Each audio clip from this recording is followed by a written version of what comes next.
কুয়াশার রাতে সবাইকে স্বাগত জানাচ্ছি। আমি শারমিন।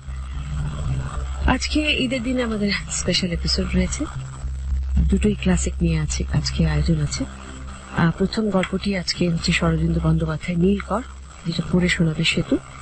আর পরের ঘন্টা অর্থাৎ কুয়াশার মূল কাহিনী যেটা থাকছে সেটা সেই সময় গিয়ে বলবো। এখন শুরু করছে আজকের প্রথম কাহিনী শরদিন্দু বন্দ্যোপাধ্যায় নীলকর, যেটা পড়ে শোনাবে সেতু। এখন শুনবো গল্পটির প্রথম অংশ, ছোট্ট বিরতি নিয়ে তারপর চলে যাবো পরের অংশের সঙ্গেই থাকবেন।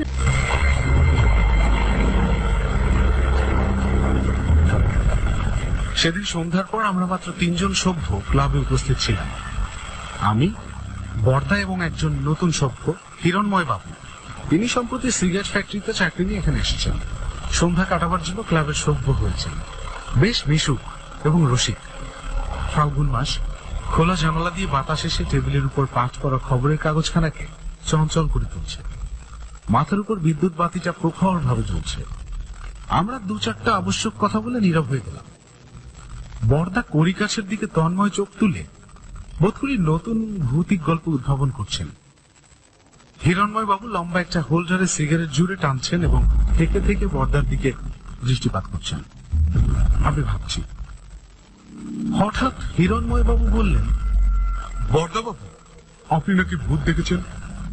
চমকে মুখ তুলে থাকেন। বর্দাকে এই প্রশ্ন করা আর পাগলকে শাকো নাড়তে নিষেধ করা একই কথা। হিরণময় বাবু নতুন লোক, বর্দাকে এখনো ভালো করে চেনেন, তাই সন্তুষ্ট হয়ে উঠলাম। বর্দা কড়িকাঠ থেকে চোখ নামিয়ে তন্ময় দৃষ্টিতে হিরণময় বাবুর দিকে তাকালেন। আর ঠিক তখন ইলেকট্রিসিটি চলে গেল আর ঘর অন্ধকার হয়ে গেল। হঠাৎ এই ঘটনায় হিরণময় বাবু হেঁচকে তোলার মতো একটা শব্দ। হিরণময় বাবুর প্রশ্নের সঙ্গে আলো নিভে যাওয়ার কোনো অনৈসর্গিক সংযোগ আছে তা মনে করবার কোনো কারণ। কিছুদিন থেকে এই ব্যাপারগুলো ঘটছে। হঠাৎ আলো নিভে সমস্ত পাড়া অন্ধকার হয়ে যায়। বিদ্যুৎ অফিসে যারা কাজ করে তারা বলছে লাইনের দোষ, কিন্তু দোষ ধরতে পারছে না। আজও তাই হয়েছে। আধ ঘন্টার মধ্যে আলো জ্বলবে না। অন্ধকারে বসে আছি। প্রথম কথা বলল বর্দা। তার কণ্ঠস্বরে বেশ একটু পরিতৃপ্তির সুর ধরা পড়ছে, যেন তার গল্পের পরিবেশ রচনার জন্যই আলো নিভে গেছে। সে বলল, ভূত আমি অনেক দেখেছি হিরণময় বাবু। দেশি ভূত, বিলেতি ভূত, ভালো মানুষ ভূত, দুর্দান্ত ভূত। মানুষ যেমন হরেক রকম আছে, ভূতও তেমন।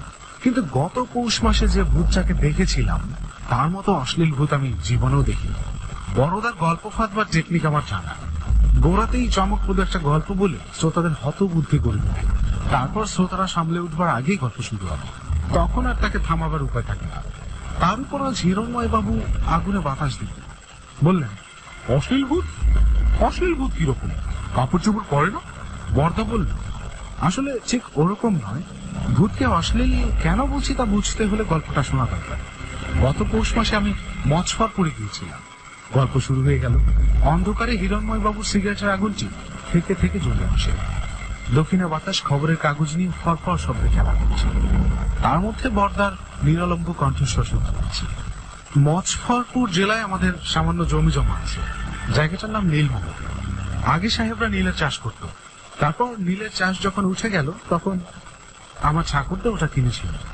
এখন সেখানে ধান হয়, আখ হয়, আমলিচুর বাগানও আছে, 2-4 ঘর প্রজাও আছে। আমাদের সাবেক নায়েক শিবসদয় দাস সেখানে থেকে সম্পত্তি দেখাশোনা করেন। দাদা শীতকালে গিয়ে তদারক করে আসেন। এবছর দাদা লবেঙ্গ গিয়ে বিছানায় শুরু। কি করা যায়? ধান কাটার সময়, আখও তৈরি হয়েছে। এ সময় মালিকদের একবার যাওয়া দরকার। শিবসদয় বাবু অবশ্য লোক ভালোই, বিপদ নেই, নিঃসন্তান মানুষ, চুরি চামারি করেন না। কিন্তু সম্প্রতি তিনি তারই এবং অন্যান্য ব্যাপারে বেশি আসক্ত হয়ে পড়েছেন। কাজকর্ম ভালো দেখতে পারেন না। প্রজারা লুচুপুটে খায়, সুতরাং আমাকেই যেতে হলো। ছেলেবেলায় 2-1 বার নীলমহল গিয়েছি, তারপর আর যাইনি। পৌষের মাঝামাঝি একদিন বিকেলবেলা গিয়ে পৌঁছালাম। ওদিকে তখন প্রচন্ড শীত। আমি আবার আগে খবর দিয়ে যাইনি। আগে খবর দিয়ে গেলে জমিদারির প্রকৃত স্বরূপ দেখা যায়। কর্মচারীরা ধোকার চাটি তৈরি করে রাখে। গিয়ে দেখি কাছারি বাড়ির সামনে তক্তপুষ্পেতে শিবসদয় বাবু রোদ্দুরে বসে বৃহৎ তন্ত্রসার করছেন। তার সামনে এক কলসি তারি। রোদ্দুরে তারি গেজিয়ে কলসির গাবে ফেনা গুড়িয়ে পড়ছে। আমাকে দেখে শিবসদয় বড়ই অপ্রতিভ বোধ করল। তারপরে সে পায়ে ধুলো নিলেন। তিনি আমার সে বয়সে অনেক বড়, কিন্তু আমি মালিক, তার উপর ব্রাহ্মণ। পায়ের ধুলো নিয়ে আমতা আমতা করে বললেন, আগে খবর দিলেন না কেন? খবর পেলে আমি স্টেশনে গিয়ে। মনে মনে ভাবলাম, খবর দিলে তারই কলসি তো দেখতে পেতাম না। ন্যাকা সেজে বললাম, দাদা আসতে পারলেন না, তার কোমরে বাত হয়েছে। হঠাৎ আমার আসে স্থির হলো। তারপর কলসির দিকে আঙুল দিকে জিজ্ঞেস করলাম, ওটা কি? শিবসদা এতক্ষণে সামলে নিয়েছেন, বললেন, আগে তালের রস। শীতটা চেপে পড়েছে, এ সময় তালের রসে শরীর গরম থাকে, একটু হবে নাকি? বললাম, না, আমার জন্য বরং একটু চায়ের ব্যবস্থা করুন। শিবসদায় হলধর বলে ডাক দিলেন। কাছারি বাড়ির পিছন দিক থেকে হলধর এসে আমাকে দেখে তাড়াতাড়ি আমার পায়ের কাছে মাটিতে হাত ছেঁকিয়ে প্রণাম করল। হলধরকে চিনি, মাঝে মাঝে ধান বিক্রির টাকা নিয়ে মন্দিরে আসে। বুড়ো লোক, জাতি কাহা কিংবা ধান, চোখ দুটো ভারী দূর। কাছারিতে চাকরের কাজ করে আর বিনা খাজনায় 2-3 বিঘে জমি চাষ করে। শিবসদা বললেন, ছোট বাবুর জন্য চা জল খাবার তৈরি করো। হলধর বললেন, চা জল খাবার? আগে আমি তা কবুতরীকে এক্ষুনি ঢেকে আনছি, সেসব জানি। হলধর ব্যস্ত সমস্ত ভাবে বাইরে চলে গেল, বোধহয় গ্রামে গেল। আমি জিজ্ঞেস করলাম, তা কবুতরিটা কি? শিবসদা একটু থমকে বললেন, কবুতরী হয় ঘরের নাতনি। শিবসদা আমাকে কাছারিতে নিয়ে গিয়ে বসালেন। কাছারি পাকা বাড়ি নয়, পাশাপাশি 3টে মেটে ঘর, সামনে টানা বারান্দা, মাথায় খড়ের চাল। 3টে ঘরের একটাতে দপ্তর। মাঝের ঘরটা শিবসদা বাবু শোবার ঘর, তার পাশে রান্নাঘর। 3টে ঘরের অবস্থাই সমান, মেঝে ধুলো উঠছে, চালে ফুটো। শিবসদার উপর মনটা বিরক্ত হয়ে উঠল। তারই খেয়ে খেয়ে লোকটা একেবারে অপদার্থ হয়ে পড়েছে। নেহাত পুরনো চাকর, নইলে দূর করে দিতাম। শিবসদায় বোধহয় আমার মনের ভাব বুঝতে পেরেছিলেন। কাচুমাচু হয়ে বললেন, আমার বড় চুপ হয়ে গেছে, আপনি আসবেন জানলে সব ফিটফাট করে রাখতাম। নিজের জন্য কে অত করে? যা হোক, এবার ধান কাটা হলেই চালটা ছাড়িয়ে ফেলবে। মনটা একটু নরম হলো। কাছারি থেকে নেমে বললাম, চায়ের দেরি আছে, আমি ততক্ষণ চারদিক ঘুরে দেখি। ছোটবেলা একবার দেখেছি, ভালো মনে নেই। শিবসদায় বললেন, চলুন আমি দেখাচ্ছি। দুজনে বেরোলাম। 70-80 বিঘে চাষের জমি, তার মাঝখানে বিঘে 4 উঁচু জায়গা। এদেশে বলে ভিট জমি। এই উঁচু জায়গাটার উপর আমাদের কাছারি। আগে এখানে নীলকর সাহেবদের কুঠি ছিল। মাঝখানে মস্ত একটা পুকুর। এই পুকুরে নীলের ঝাড় পচিয়ে প্রকাণ্ড প্রকাণ্ড লোহার কড়াই সেদ্ধ করে নীলের কাঠ বার করত। এখন পুকুর মজে গেছে, যেটুকু জল আছে তা পদ্ম আর কলমির দামে ভরা। পুকুরের উঁচু পারের একধারে সারি সারি সাহেবদের কুঠি ছিল, এখন এটি স্তূপ। পুকুরের আরেক পারে কাতার দিয়ে এক সারি বিরাট উনুনের গাঁথনি পাকা, তাদের উপরে এখনো কয়েকটা লোহার কড়া বসানো রয়েছে। এইসব কড়ায় নীল সেদ্ধ হতো, এখন মরচে ধরে ফুটো হয়ে গেছে। তবু আছে, সাহেবরা যেমন রেখে গিয়েছিলেন তেমনি পড়ে আছে। বড় সুন্দর দেখতে, কিন্তু দেখতে যতই সুন্দর হোক ওখানকার আবহাওয়া ভালো না। ঘুরে বেড়াতে বেড়াতে নিজের অগোচরে একটা কাঁটা আমার মনে ঢুকতে লাগলো। কোথায় যেন একটা বিকৃত পচা অসুচিতা লুকিয়ে আছে, ঢাকা নর্দমার চাপা দুর্গন্ধের মতো। নীলকর সাহেবরা শুধু অত্যাচারী ছিল না, পাপী ছিল। এমন পাপ নেই যে তারা করতো না। তার পাপের ছাপ যেন এখনো এই জায়গা থেকে মুছে যায়নি। মনে পড়ল, দাদা বলেছিল নীলমহলের বাতাসে ম্যালেরিয়ার চেয়েও সাংঘাতিক বিষ আছে। ওখানে বেশি দিন থাকলে মানুষ হাত পাতে যায়, অমানুষ হয়ে যায়। ফিরে আসতে আসতে হঠাৎ চোখে পড়ল ঝাউ গাছটার আড়ালে একটা পাকা ঘর। আঙুল দেখিয়ে প্রশ্ন করলাম, ওটা কি? শিবসদায় বললেন, ওটা কোদ ঘর। কোত ঘর? সে কাকে বলে? নীলকর আমলের ঘর। প্রজারা বজ্জাতি করলে সাহেবরা তাদের ধরে এনে ওই কোদ ঘরে বন্ধ করে রাখত। খুব মজবুত ঘর করেছিল, যেন লক্ষিন্দরের লোহার ঘর। চলো তো দেখি। গিয়ে দেখি ঝাউ গাছের আওতায় ছোট্ট একটি ঘর, খুব উঁচু নয়, বেটে নীলের চৌকুশ, জগদ্দল পাথরের মতো মজবুত ঘর।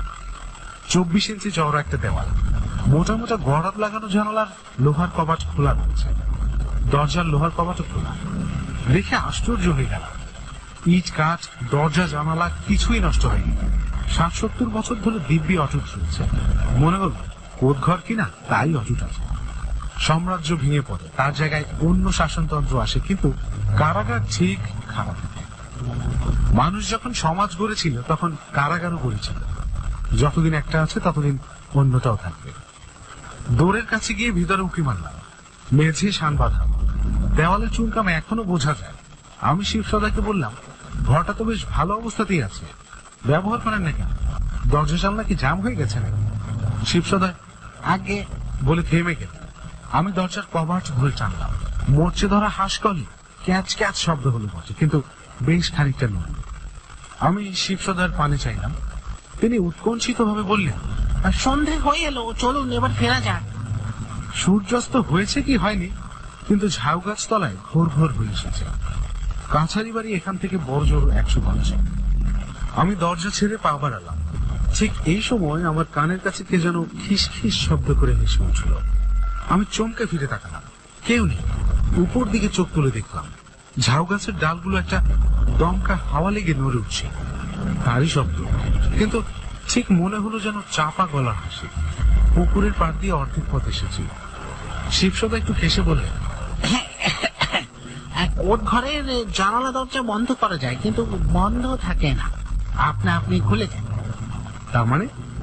আমি থমকে দাঁড়িয়ে পড়লাম।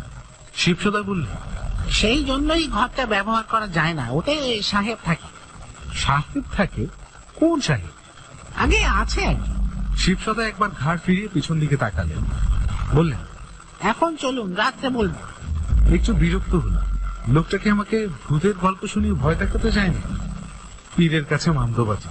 যা হোক, কাছারিতে ফিরে এসে দেখলাম পূর্ণ কুম্ভটি সরানো হয়েছে। তক্তপোষের উপর কম্বল পাতা, তার উপর ফরাস, তার উপর মোটা তাকিয়া।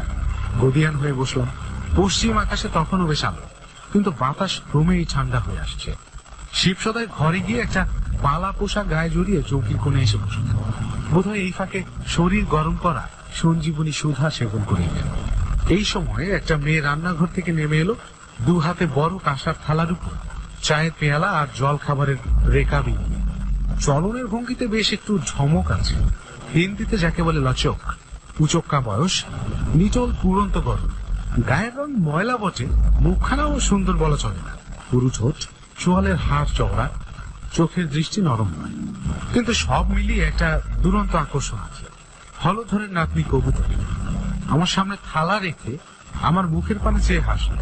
সাদা দাঁতগুলো ঝকঝক করে উঠল। আমি শিবসদার দিকে তাকালাম। তিনি অন্যদিকে মুখ ফিরিয়ে বসে আছেন। জিজ্ঞেস করলাম, আপনি চা খাবেন না? শিবসদা অস্পষ্ট স্বরে বললেন, আমি খাই না। কবুতরী আমার সামনে দাঁড়িয়ে ছিল। সে জানতে চাইল যে চা মিষ্টি হয়েছে কিনা। তার গলায় এতটুকু সংকোচ নেই। চায়ে চুমুক দিয়ে বললাম, ঠিক আছে। কবুতরী বলল যে নিমকি ঠিক আছে কিনা খেয়ে দেখুন। আমি নিমকিতে কামড় দিয়ে বললাম, ঠিক আছে। কবুতরী তবু দাঁড়িয়ে রইল। আমি তার দিকে একবার তাকালাম। সে আমার দিকে অপলক চোখ মেলে চেয়ে আছে, মুখে ঘনিষ্ঠ নির্লজ্জ হাসি। শিবসদা তার দিকে না তাকিয়ে একটু অপ্রসন্ন স্বরে বললেন, কবুতরী, দাঁড়িয়ে থেকো না, তাড়াতাড়ি রান্নার কাজ সেরে নাও। বাবু ক্লান্ত হয়ে এসেছেন, সকাল সকাল খেয়ে শুয়ে পড়বেন। কবুতরী আরো খানিকক্ষণ দাঁড়িয়ে রইল, তারপর অনিচ্ছা ভরে রান্নাঘরের দিকে চলে গেল। আমি জিজ্ঞেস করলাম, আপনার রান্না কি কবুতরী করে? হ্যাঁ। ওর ঘরে কে কে আছে? একটু চুপ করে থেকে শিবসদায় ম্রিয়মান স্বরে বললেন, ও হলধরের কাছেই থাকে, একটা স্বামী ছিল, বছর খানিক আগে ওকে ত্যাগ করে চলে গেছে। শিবসদার দিকে ভালো করে চেয়ে দেখলাম। এতক্ষণ যা চোখে পড়েনি হঠাৎ তাই দেখতে পেলাম। তার শীর্ণ চেহারা, নিষ্প্রভ চোখ, ঝুলে পড়া আলগা ঠোঁট। তার সাম্প্রতিক জীবনের সম্পূর্ণ ইতিহাস যেন ওই মুখে লেখা রয়েছে। বুড়ো বয়সে তিনি শুধু তাল রসে যে রসিক হননি, অন্য রসেও মজেছেন, পরকীয়া রস। কবুতরী ছোট্ট ঘরের শৈরিনী মেয়ে, সে তাকে গ্রাস করেছে। কিন্তু কবুতরী শিকারী মেয়ে, বড় শিকার সামনে পেয়ে সে ছোট শিকারের পানে কেন তাকাবে? কবুতরীর ভাবভঙ্গি থেকে শিবসদা তা বুঝতে পেরেছে, তাই তার মনে সুখ নেই। অথচ বয়স যখন কম ছিল, শিবসদা তখন সচ্চরিত্র ছিলেন। লেখাপড়া বেশি না জানলেও মনটা ভদ্র ছিল। 5 বছর আগে পর্যন্ত তিনি আমাদের মুঙ্গেরের জমি জমা দিতেন। কাজকর্মে দক্ষতা ছিল, অবৈধ লাভের লোক ছিল তার। আর আজ নীলমহলে এসে তার এই অবস্থা। এটা কি স্থান মহত্ব? ম্যালেরিয়ার চেয়েও সাংঘাতিক বিষ তার রক্ত দূষিত করে দিয়েছে। চা জল খাবার শেষ করে বললাম, চলুন ভেতরে গিয়ে বসা যাক। বাইরে হাত পা ঠান্ডা হয়ে যাচ্ছে। হলধর ঘরে ঘরে লণ্ঠন জ্বেলে দিচ্ছে। আমরা দপ্তরের মেঝে পাতা গদির উপর গিয়ে বসলাম।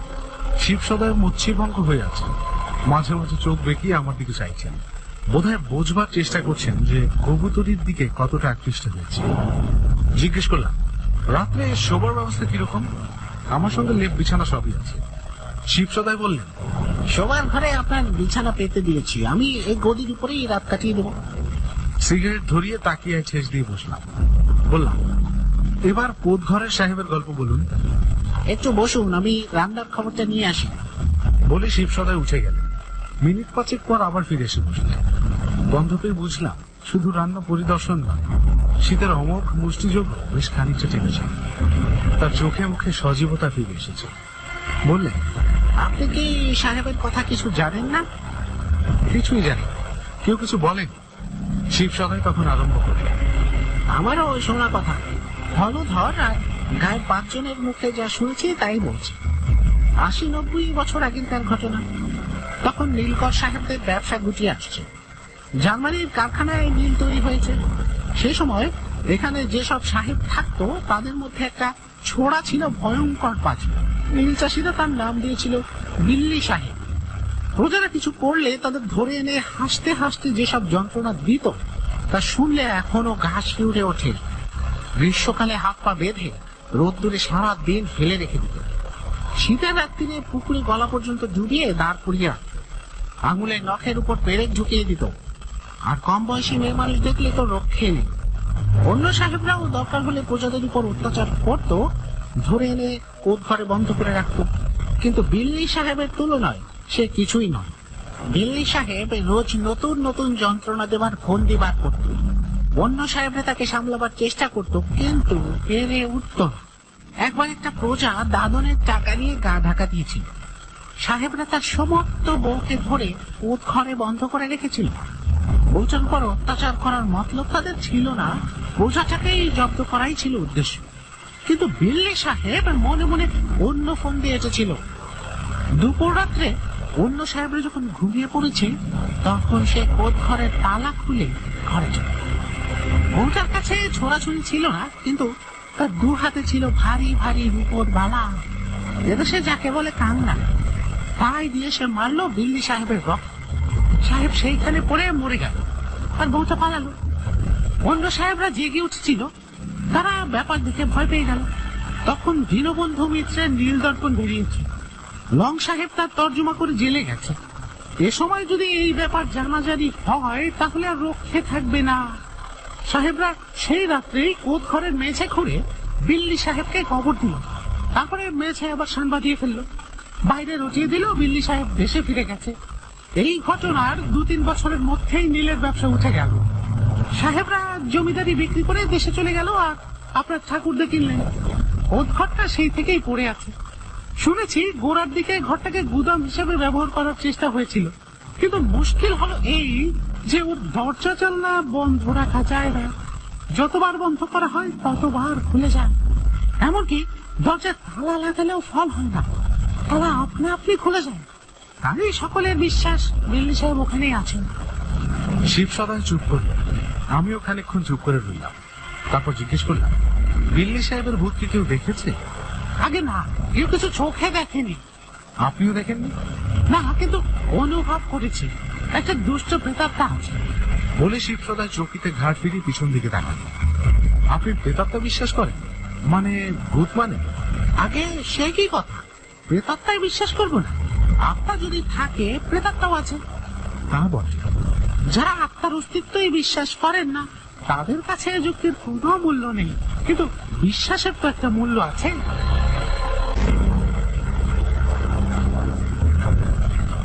কোদ ঘরের ব্যাপারটা হয়তো একেবারে বুজরুকি নয়। ভূত প্রেত সম্বন্ধে আমার একটু কৌতূহল আছে। ভাবলাম ব্যাপারটা অনুসন্ধান করে দেখতে হবে। বিল্লি সাহেব যদি সত্যি থাকে, অঙ্ক চাষাভূষর অলিক কুসংস্কার না হয়, তাহলে সেটা জানা দরকার। রাত 8টার মধ্যে খাওয়া সেরে নিলাম। শিব সদয় আমার সঙ্গে বসলেন। রান্না বেশি নয়, ফুলকা রুটির সঙ্গে বেগুন পোড়া, হিং দিয়ে ঘন আড়র ডাল, মাংস, পুদিনার চাটনি আর ক্ষীর। মাংস কোথায় পেল কে জানে, হয়তো আমার জন্যই পাঠা কেটেছিল। কিন্তু কবুতরি মাংসটা রেঁধেছিল বড় ভালো। এ দেশি রান্না, একটু ঝাল বেশি, তার সঙ্গে আদা, পেঁয়াজ, রসুন বাটা আর আস্ত গোলমরিচ। খাওয়া একটু বেশি হয়ে গেল। খেয়ে উঠে আঁচাতেই শীত ধরে গেল। আর বসলাম না, একেবারে শোবার ঘরে গেলাম। শিব সদাই সঙ্গে সঙ্গে এলেন। একটা তক্তপোষের উপর পুরো বিছানা পাতা হচ্ছে, ঘরের কোণে হ্যারিকেন লঞ্চন চলছে। আমি সঙ্গে একটা ইলেকট্রিক টর্চ এনেছিলাম, সেটা সুটকেস থেকে বার করে বালিশের পাশে রাখলাম। তারপর বিছানায় বসে সিগারেট বার করলাম। ঠান্ডায় আঙুলগুলো কালিয়ে দিচ্ছে, হাড়ে কাঁপুনি ধরছে। শিব সদয় আমার অবস্থা দেখে একটু কেসে বললেন, এখনকার ঠান্ডা আপনার অভ্যেস নেই, লেপে শীত ভাঙবে না, কিন্তু কিন্তু যদি এক পেয়ালা গরম তালের রস খেয়ে শোন তাহলে আর শীত করবে না। একটু কড়াসুরেই বললাম, না। তারপর সিগারেট ধরিয়ে বললাম, আপনি শুয়ে পড়ুন গিয়ে, কাল সকালে আপনার খাতাপত্র দেখব। শিব সদয় আর কিছু বলল না, আস্তে আস্তে দরজা ভেজিয়ে দিয়ে চলে গেল। আমিও আলোটা কমিয়ে দিয়ে শুয়ে পড়লাম, লেপ গায়ে দিয়ে শুয়ে শুয়ে সিগারেট টানছি। নানা রকম চিন্তা আসছে মনে। শিব সদয় আমাকে তারই ধরাবার চেষ্টা করছে, কবুতরই চেষ্টা করছে বড় শিকার ধরবার। যদি বেশি দিন এখানে থাকি, আমার মনের অবস্থাটা যে কি রকম দাঁড়াবে। বিল্লি সাহেব, উফ, নীলকর সাহেবগুলো কি শয়তানি ছিল। লেপের মধ্যে শরীর গরম হয়ে আসছে। সিগারেট শেষ করে চোখ বুঝে শুয়ে আছি। এত তাড়াতাড়ি ঘুমানোর অভ্যাস নেই, তবু একটু তন্দ্রা আসছে। হঠাৎ চোখ খুলে গেল, দেখি কবুতরি বিছানার পাশে দাঁড়িয়ে আছে। কমানো লঞ্চনের অস্পষ্ট আলোয় তাকে দেখে আমার যেন দম বন্ধ হয়ে এলো। কখন নিঃশব্দে ঘরে ঢুকেছে জানতে পারি। আমি চোখ খুলেছি দেখে কবুতরি আমার মুখের কাছে ঝুঁকে চাপা গলায় বলল, সে আমার পা টিপে দেবে কি। আমি ধর্মা করে বিছানা উঠে বসলাম। না না, দরকার নেই, তুমি যাও। কবুতরি সহজভাবে আচ্ছা বলে ছায়ার মতো ঘর থেকে বের হয়ে গেল। আমি কিছুক্ষণ বসে রইলাম, তারপর উঠে দরজা বন্ধ করতে গেলাম। দরজায় হুড়কো থাকবার কথা, কিন্তু হুড়কো নেই। বাইরের আক্রমণ থেকে আত্মরক্ষারও কোনো উপায় নেই। কি করা যায়? দরজাটা ভালো করে চেপে দিয়ে এসে শুনলাম। আমি সাধু সন্ন্যাসী নই, আবার লুচ্চা লম্পট নই, নিজেকে ভদ্রলোকই মনে করি। কণ্ঠক সজ্জায় এপাশ ওপাশ করতে করতে কখন ঘুমিয়ে পড়েছি জানি না। ঘুম ভাঙলো একেবারে শেষ রাত্রে। দেখি লেপের মধ্যে ঠান্ডায় জমে গেছি। বাইরে একটা হাড় কাঁপানো হাওয়া উঠেছে, সে হাওয়া কুল কুল করে ঘরে ঢুকছে। টর্চ জেলে চারিদিক ঘোরালাম।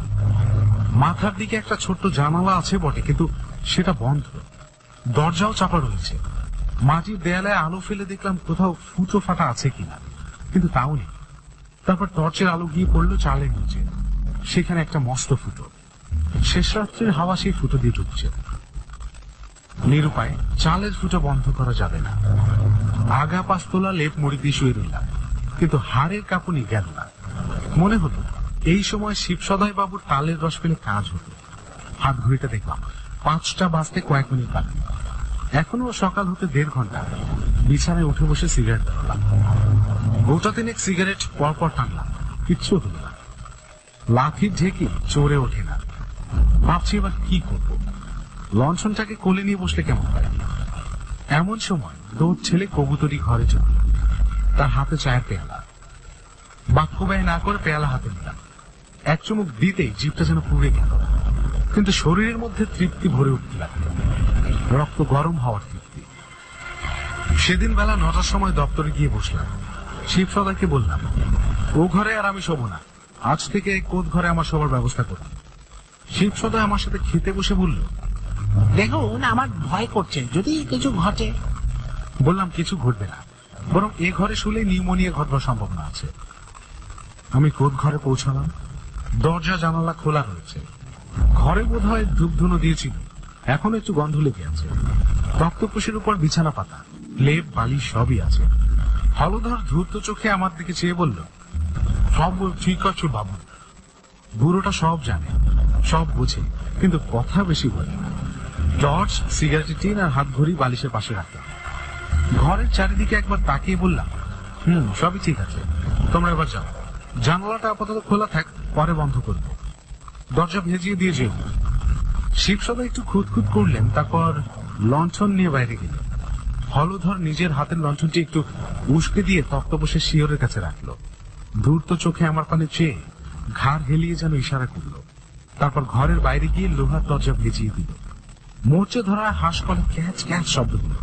আমি একা। জানালাটা খোলা, তার ভিতর দিয়ে চৌকোশ খানিকটা দৃশ্য দেখা যাচ্ছে। আমি গিয়ে জানালাটা পরীক্ষা করলাম।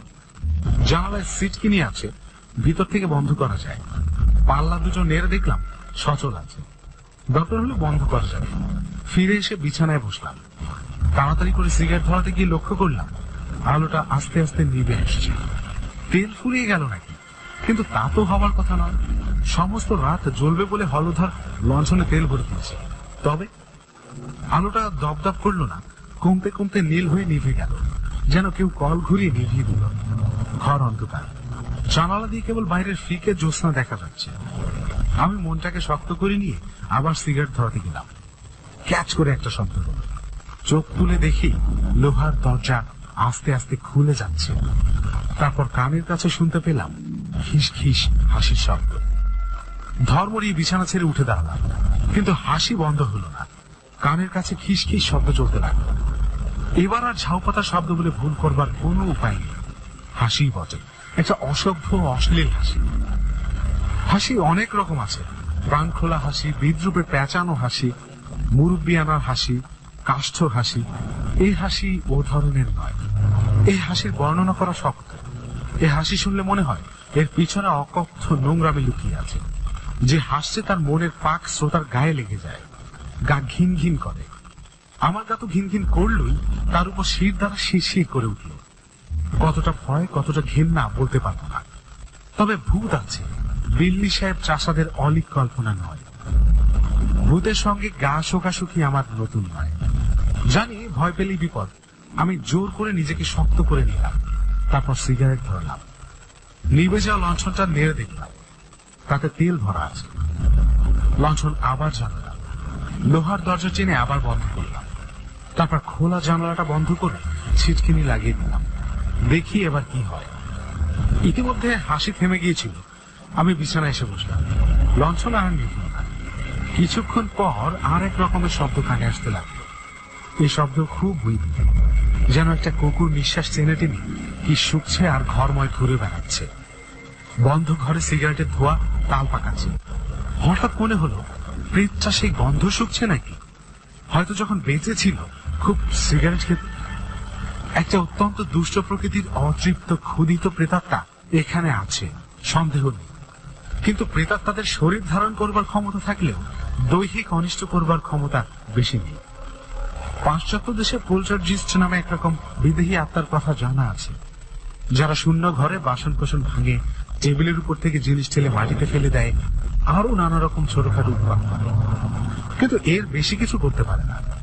বিল্লি সাহেব বোধ হয় সেই জাতের ভূত। সিগারেট শেষ করে ফেলে দিলাম। ঘড়িতে দেখলাম 9টা বেজে গেছে। এই পরিবেশের মধ্যে ঘুম যদিও সুদূর পড়া হতো, তবু লেপ গায়ে দিয়ে শুয়ে পড়লাম। ফুট করে শব্দ হলো। ঘাড় ফিরিয়ে দেখি জানালার সিটকিনি খুলে গেছে। পাল্লা দুটো আস্তে আস্তে খুলছে, সঙ্গে সঙ্গে দরজার কপাটও। উঠে বসলাম। অমনি কানের কাছে খিস খিস হাসি, গায়ে কাঁটা দিয়ে উঠল। টর্চ হাতে নিয়ে বাইরের ঘরে গেলাম। দৌড়ের সামনে পায়চারি করতে লাগলাম। কি করা যায়? জানালা দরজা বন্ধ করে লাভ নেই। যতবার বন্ধ করব ততবার খুলে যাবে। সারা রাত দরজা জানলা খোলা থাকে নির্ঘাত নিউমোনিয়া কিংবা ফ্লুরিসে। ফিরে যাব, কিন্তু ফিরে গেলে শিব সদায় মাথা নেড়ে বলবেন, আমি আগেই বলেছিলাম। কবুতরি খিলখিল করে হাসবে। না, তার যেমন করে হোক এই ঘরেই রাত কাটাতে হবে। যাক প্রাণ থাক না। ঘুরে গিয়ে আপাদ মস্তক লেপ মুড়ি দিয়ে শুয়ে পড়লাম। শুয়ে শুয়ে শুনছি ঘরের মধ্যে একটা অদৃশ্য প্রাণী ঘুরে বেড়াচ্ছে। তার খসখস পায়ের শব্দ, কখনো কানের কাছে জঘন্য অশ্লীল হাসি। একবার গপ গপ শব্দ শুনে মঞ্জু বার করে দেখি ঘরের কোণে কুজোটা কাত হয়ে পড়েছে। গপ গপ শব্দে জল বেরোচ্ছে। আমি আবার লেপ মুড়ি দিয়ে শুনলাম। ঘন্টাখানি কেটে গেল। ভূতের সংসর্গ অনেকটা গা সওয়া হয়ে এসেছে। এইভাবে যদি রাতটা কেটে যায় মন্দ হবে না। বোধহয় একটু তন্দ্রাও এসেছিল। হঠাৎ চমকে উঠলাম। ছোট মালিক বলে কবুতরি ডেকে উঠল। এতক্ষণ ভূতের কার্যকলাপ দেখে যা হয়নি, এবার তাই হলো। বুকটা ধড়াস করে উঠল। আমি কনুয়ে ভর দিয়ে উঠে বসলাম। তুমি?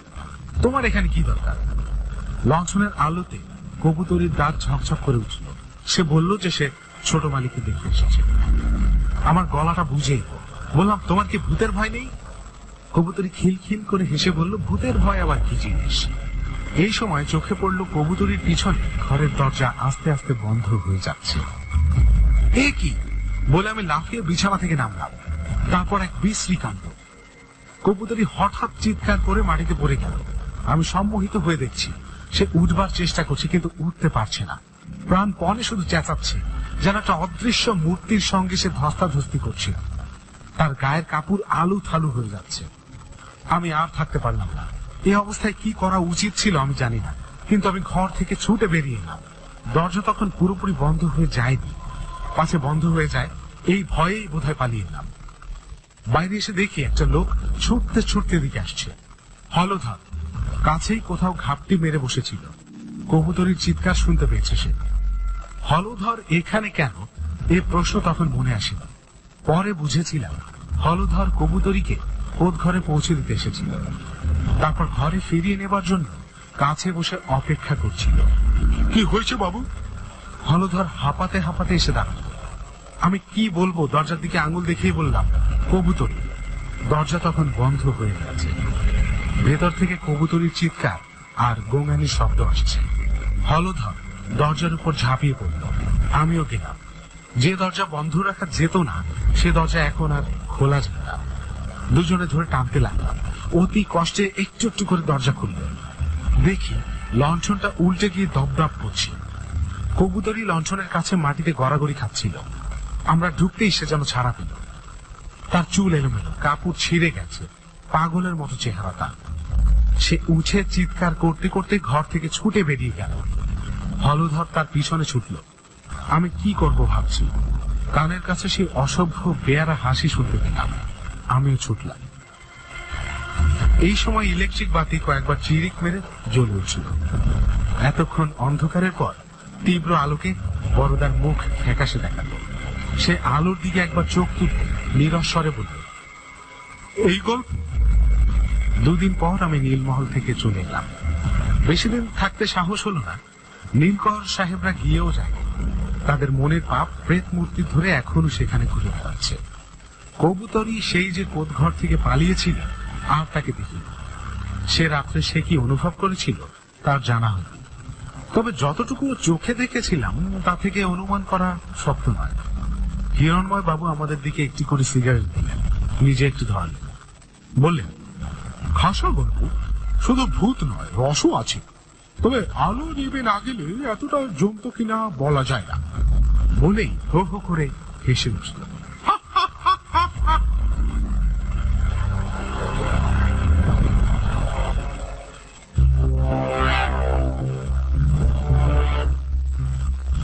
শেষ হয়ে গেল আজকে কুয়াশার প্রথম ঘন্টার গল্প। আজকের গল্পটির নাম ছিল নীলকর, লিখেছেন শরদিন্দু বন্দ্যোপাধ্যায়, পড়ে শোনালো সেতু। আজকে আমাদের যে কুয়াশার মূল কাহিনী রয়েছে অত্যন্ত জনপ্রিয়, এবং নাম শুনে সবাই বুঝে যাবে কি, যার লেখা তার নামও বলতে হবে না। আজকে আমাদের কুয়াশার মূল কাহিনীর নাম হচ্ছে, আজকে শুরুতেই নাম বলে দেবো, ড্রাকুলা। ব্রাম স্টোকারের ড্রাকুলা শুনবো আজকে আমরা। এটা নাট্যরূপ দিয়েছেন শেগুফতা আবিদ শাড়ি। আর যারা অভিনয় করেছেন তাদের নাম বা অন্যান্য কলাকুশলীদের নাম পরে বলে দিচ্ছি। এখন শুনবো আমরা আজকের কাহিনীর প্রথম পর্বটি শুনে আসার পরে ছোট্ট একটা বিরতি নিয়ে আবার তারপরে ফিরে আসছি।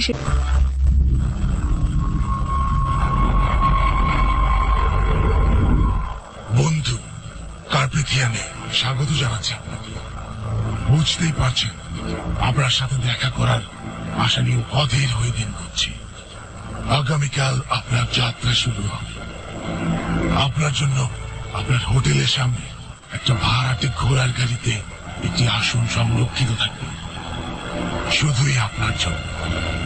আপনি নিঃসংকোচে উঠে বসবেন তাতে। বর্গগিরি পথের কোন জায়গায় ওই ঘোড়ার গাড়ি থেকে আপনাকে তুলে নেবে আমার নিজস্ব গাড়ি, আর আপনি পৌঁছে যাবেন আমার প্রাসাদ দুর্গে। আশা করছি আপনার সাথে আমার নিঃসঙ্গ জীবনের কটা দিন খুব আনন্দে কাটবে। শুভেচ্ছা, আপনার বন্ধু ড্রাকুলা।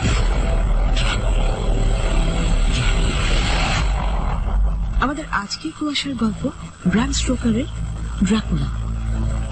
এই গল্পে কিছু মানুষের কয়েকটি ডায়েরির লেখা থেকে আমরা চলে যাব বহু বছরের পুরনো আশ্চর্য এক রহস্যময় কাহিনীতে। এইসব ডায়েরির প্রতিটি পাতার প্রতিটি অক্ষরে আছে রক্তের ঝোঁক, আছে রক্তের গন্ধ। সেই রক্তের গন্ধ আর স্বাদ ফুটে উঠবে আজকের গল্পের মধ্য দিয়ে। জীবন্ত হয়ে উঠবে প্রতিটি চরিত্র, বেঁচে উঠবে অলৌকিক শক্তি, পৈশাচিক প্রভাব। এই গল্পের শুরু জোনাথন হার্কারের ডায়েরি দিয়ে।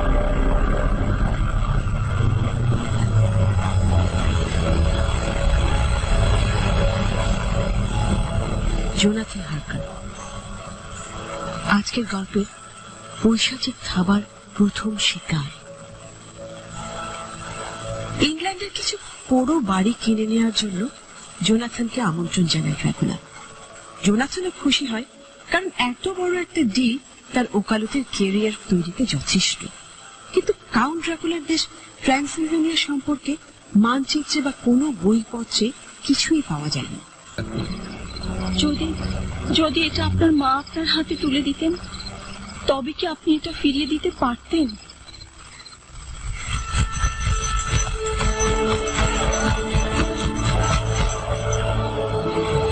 ভোরে সূর্য উঠতেই জোনাথনের ঘোড়ার গাড়ি এসে দাঁড়ায় হোটেলের সামনে।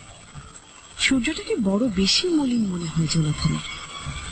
জোনাথনের বারবার মনে পড়তে থাকে মিনার মুখ। মিনা, জোনাথনের প্রেয়সী বাগদত্তা, এখান থেকে ফিরে গিয়ে বিয়ে করবে। জোনাথন বা মিনা যদি জানতে পারত কি ভয়ঙ্কর বিপদের দিকে ছুটে চলেছে ওদের ভবিষ্যৎ, তবে কি জোনাথন ওই অশুভ দুর্গের দিকে পা বাড়াত? মিনা কি একা ছেড়ে দিত জোনাথনকে? কখনোই না। ঘোড়ার গাড়ির কোচওয়ান আর সহযাত্রীদের অস্বাভাবিক কানা ঘুষায় ঘোর ভাঙল জোনাথনের। ওরা সবাই ওদের ভাষায় উত্তেজিত ভাবে কিছু বলছে, যার কিছুই বুঝতে পারছে না জোনাথন। কয়েকটি শব্দের ডিকশনারি থেকে বের করল জোনাথন। সেগুলোর অর্থ হলো শয়তান, ডাইনি, রাক্ষসী, নরক ইত্যাদি। আরো দু একটা শব্দ কানে এলো, নেকড়ে ও রক্তচোষা। যত সময় যাচ্ছে তত বেশি অবাক হচ্ছে জোনাথন। মানুষ এত কুসংস্কারাচ্ছন্ন কিভাবে হতে পারে? জোনাথন গাড়িতে উঠে বসতে গাড়ি ছাড়লো কোচর। সহযাত্রীরা বুকে এঁকে যেতে লাগলো ক্রুশ চিহ্ন। গাড়ি ছুটতে থাকলো বিস্তৃত শহরের ভেতর দিয়ে। কোথাও কোথাও গাঢ় সবুজ বন, আবার কোথাও পাহাড়ের সারা। এত সুন্দর প্রাকৃতিক পরিবেশও এত অস্থির হয়ে আছে কেন সহযাত্রীরা? জোনাথন বুঝতে পারল না। আর অস্থির হয়ে যেন দিক বিদিক ছুটছে ঘোড়াগুলো, যেন এই যাত্রা শেষ হলে প্রাণ খুলে নিঃশ্বাস নিতে পারবে ওরা। সহযাত্রীরা একইভাবে বুকে এঁকে চলেছে ক্রুশচিহ্ন। দিন শেষে অন্ধকার ঘনিয়ে আসতে তাদের ভয় যেন আরো বহু গুণ বেড়ে গেল। আচ্ছা, আপনারা এমন অস্থির হয়ে আছেন কেন? আর বারবার শুধু বুকে ক্রুশ চিহ্ন আঁকছেনই বা কেন? অশুভ আত্মার হাত থেকে আপনাকে আর নিজেদেরকে বাঁচানোর জন্য এটাই হতে পারে একমাত্র উপায়। ওই যে তুষার মাখানো পাহাড়ের চূড়াগুলো দেখতে পাচ্ছেন, ওখানেই বাস করেন ঈশ্বর। আমি আসি জোনাথন।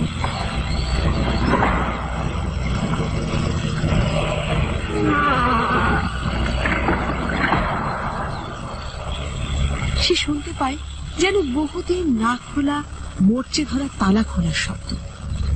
সাথে সাথে ঘর ঘর শব্দে খুলে গেল ভারী লোহার পাল্লা।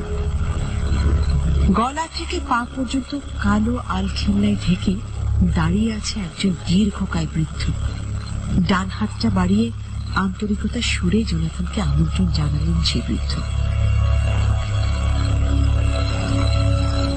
আপনার জন্য সেই কখন থেকে অপেক্ষা করছি। আসুন, ভেতরে আসুন। আপনি কি কাউন্ট ড্রাকুলা? আপনি ঠিকই ধরেছেন, আমি কাউন্ট ড্রাকুলা। হ্যালো স্যার, আমি হার্কার, জোনাথন হার্কার। আমি জানি আপনি জোনাথন হার্কার। এখন চলুন, বাইরে এই ঠান্ডায় দাঁড়িয়ে না থেকে ঘরে চলুন। সেখানে আপনার সব প্রশ্ন। এরপর চোখ পড়ল তার হাতের তালুতে কয়েক গোছা চুল। পরক্ষণে আমাকে কি একটা বলার জন্য আমার দিকে ঝুঁকে আসতেই ওর দিক থেকে মুখ সরিয়ে না নিয়ে পারলাম না। ওর নিঃশ্বাসের বোটকা পচা গন্ধ কোনো মানুষের নিঃশ্বাসে অমন পচা গন্ধ থাকতে পারে ভাবিনি কখনো। গন্ধের সাথে সাথে ঘুর কাটলো হাজারো নেকড়ের চাপা হিংস্র গর্জন। শুনেছেন কেমন সুন্দর গান গাইছে তারা? গাইবি তো। আসলে ওরা যে আধারের সন্তান। আসলে সময় সবকিছু বোঝে না। তাছাড়া আপনারা শহরের মানুষ, ভোর হয়ে আসছে। ভুলে গিয়েছিলাম আপনি অনেক ক্লান্ত। আর দেরি না করে শুয়ে পড়ুন কি, একটা বিশেষ কাজে বাইরে যেতে হচ্ছে আমাকে। তাই সন্ধ্যার আগে দেখা পাবেন না আমার। আপনাকে একা একা সকালের নাস্তা করতে হবে বলে আমি খুবই দুঃখিত। ড্রাকুলার আতিথেয়তায় সব ভুলে যেতে মন চাইলেও কিছু কিছু জিনিসকে গুরুত্ব না দিয়ে পারছিল না জোনাথন। সবচেয়ে অবাক করা বিষয় হলো এত বড় প্রাসাদ, অথচ কোনো চাকর বাকর কি থাকে না এখানে, বা অন্য কোনো লোকজন। যেখানে যেখানে পারলো জোনাথন কি যেন একটা খুঁজে বেড়ানোর চেষ্টা করল। অবশেষে বাড়িটির অফুরন্ত প্রাচুর্যের সন্ধান পেল সে। একটা আটকানো ঘরের দরজা খুলে ভেতরে ঢুকতেই সে দেখতে পেল দেয়াল জোড়া বুককেসগুলোর ভেতর চামড়ায় বাঁধানো অজস্র বইয়ে ঠাসা, অধিকাংশ ইংরেজি বই। এছাড়াও আছে বেশ কিছু আইনের বই। জোনাথন ডুবে গেল বইয়ের মধ্যে। এতটাই আচ্ছন্ন ছিল সে যে কাউন্ট ড্রাকুলা কখন তার পেছনে এসে দাঁড়িয়েছে তা সে খেয়ালই করেনি।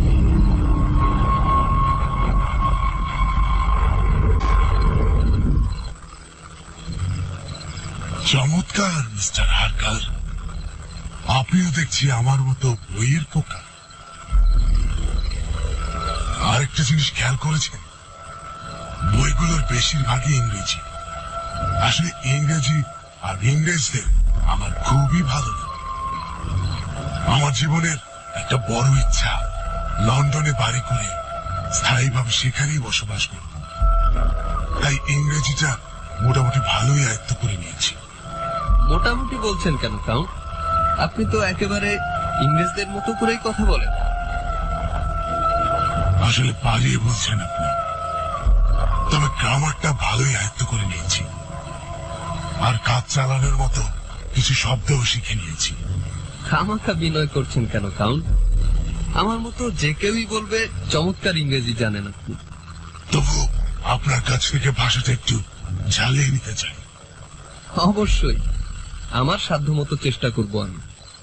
তবে আপনার শেখার কিন্তু খুব একটা বাকি নেই। আচ্ছা কাউন্ট, আপনার প্রাসাদের ঘরগুলো দেখতে কোনো অসুবিধা আছে কি? অসুবিধা? কিসের অসুবিধা? স্বচ্ছন্দে প্রাসাদের ভেতর যেখানে খুশি সেখানে যেতে পারেন আপনি। তবে একটা কথা, তালা দেয়া ঘরগুলোতে ভুলেও ঢোকার চেষ্টা করবেন না। কারণটা ঠিক বোঝাতে পারবো না আপনাকে, তবে এটুকু বলি, অহেতুক কৌতূহল প্রকাশ করবেন না। ঠিক আছে, যা আপনি বলবেন। আমার কথায় অবাক হবেন না। ট্রান্সিলভেনিয়ায় যখন এসেছি, নতুন অনেক কিছু দেখতে পাবেন, জানতে পারবেন। অবশ্য এর মধ্যেই অনেক কিছু নিশ্চয় দেখে ফেলেছেন। না না, কই তেমন কিছু তো দেখিনি। আচ্ছা কাউন্ট, একটা কথা কিছুতেই মন থেকে দূর করতে পারছি না। সেদিন রাতে ঘোড়ার গাড়িতে আসার সময় একটা নীল আলো চোখে পড়েছিল। এ সম্পর্কে কি কিছু জানা আছে আপনার? আছে। এখানকার লোকদের ধারণা, বছরের বিশেষ একটা দিনে মাঝরাতের পর সব প্রেতাত্মারা জেগে ওঠে। ধনরত্নের পাহারাদার প্রেতাত্মারা যেখানে থাকে সেখানে জ্বলতে শুরু করে ওই অদ্ভুত নীল আলো। আসলে ওদের থেকেই বের হয় ওই অদ্ভুত আলোর ছোটা। আর গতকালই গেছে সেই বিশেষ দিনটা। যেসব এলাকা পার হয়ে এসেছেন আপনি, সব এলাকার মাটির নিচে প্রাচীন ধনভাণ্ডার চাপা পড়ে থাকা খুবই স্বাভাবিক। যুদ্ধের আগে ট্রান্সিলভেনিয়ার সব ধনী ব্যক্তিরা ওই এলাকার পাশেই বসবাস করত। তার মানে ওই নীল আলো সম্পর্কে এখানকার লোকজনেরা সব জানে, বোধহয় দেখেও থাকবে কেউ কেউ। তা সত্ত্বেও সেই গুপ্তধন কেউ আবিষ্কার করার চেষ্টা করেনি। আগেই বলেছি, নীলচে আলো দেখা যায় শুধু বছরের বিশেষ এক রাতে। ওই রাতে দরজায় খিলেটি ঘরে বসে এখানকার মানুষ ইষ্ট নাম জপ করতে থাকে। এই এলাকার মানুষগুলো খুবই ভীত, গেয় ধরনের। বুঝলেন মিস্টার হারকার, ভুলেও ঘরের বাইরে পা বাড়ানোর সাহস করে না। আর যদি ঘরের ফাঁক ফোকর দিয়ে দেখেও ফেলে, তাহলে চোখের ভুল বলে ভুলে যেতে চেষ্টা করে। আসলে যেখানে আলো দেখা যায় তার ত্রিসীমানায় দিনের আলোতেও কেউ যেতে চায় না। বুঝলাম। যে জন্য আপনার এখানে আসা, সে সম্পর্কে তো এখনো কিছুই জানা হলো না। আমি যেই বাড়িগুলো কিনতে চাই সেগুলো সম্পর্কে কিছু বলবেন? আমার ঘর থেকে যাবতীয় সব কাগজপত্র, দলিল, টাকার হিসাবপত্র নিয়ে এসে বুঝিয়ে দিলাম কাউন্টকে। বাড়ির পারিপার্শ্বিক পরিবেশ আর প্রতিবেশীদের সম্পর্কে খুঁটিয়ে খুঁটিয়ে প্রশ্ন করতে লাগলেন তিনি। সবকিছু শুনে মনে হয় তিনি বেশ সন্তুষ্ট হয়েছেন।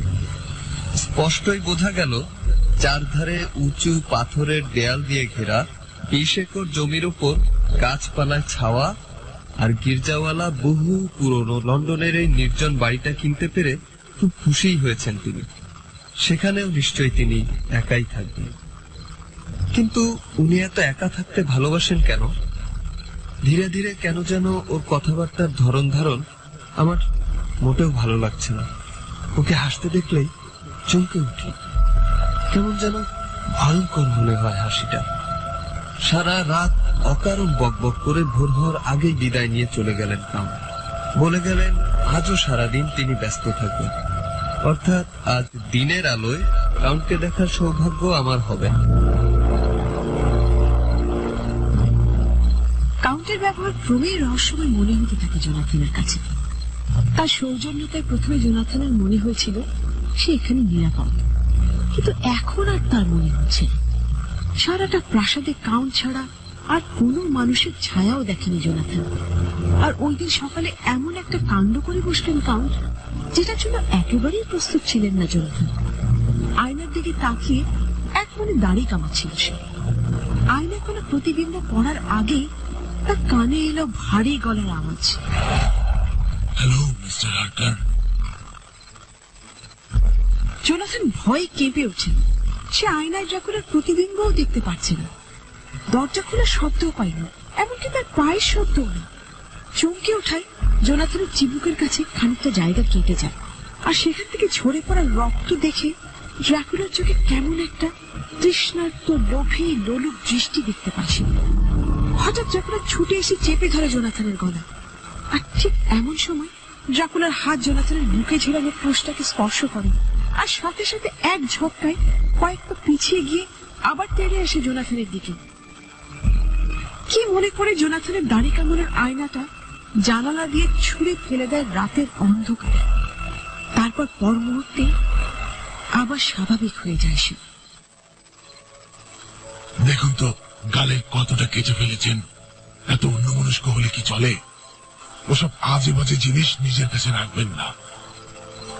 আবারও বলছি, ওসব আজে বাজে জিনিস নিজের কাছে রাখবেন না। আপনাকে বিরক্ত করার জন্য দুঃখিত। আমি এখন আসছি, আমাকে কাজে বের হতে হবে।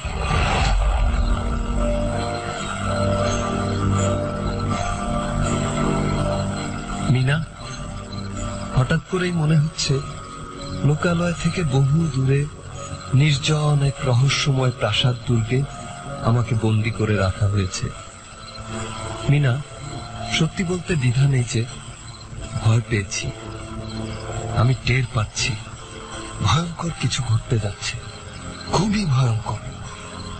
আমাকে চিঠি লিখতে বলা হয়েছে, কিন্তু তাতে কুশল বিনিময় আর বৈষয়িক বিষয় ছাড়া আর কিছু লিখতে নিষেধ করা হয়েছে। এছাড়াও আমাকে সাবধান করা হয়েছে, চালাকি করে কোনো লাভ হবে না। আর আমি সবকিছু বুঝেও না বোঝার ভান করে পড়ে আছি। আমি যে বন্দী, আমার বন্দিত্বের কথা যে আমি টের পেয়েছি সে কথা কোনোভাবেই ড্রাকুলাকে বুঝতে দেয়া যাবে না। আমাকে লুকিয়ে এই প্রাসাদের রহস্যভেদ করতেই হবে।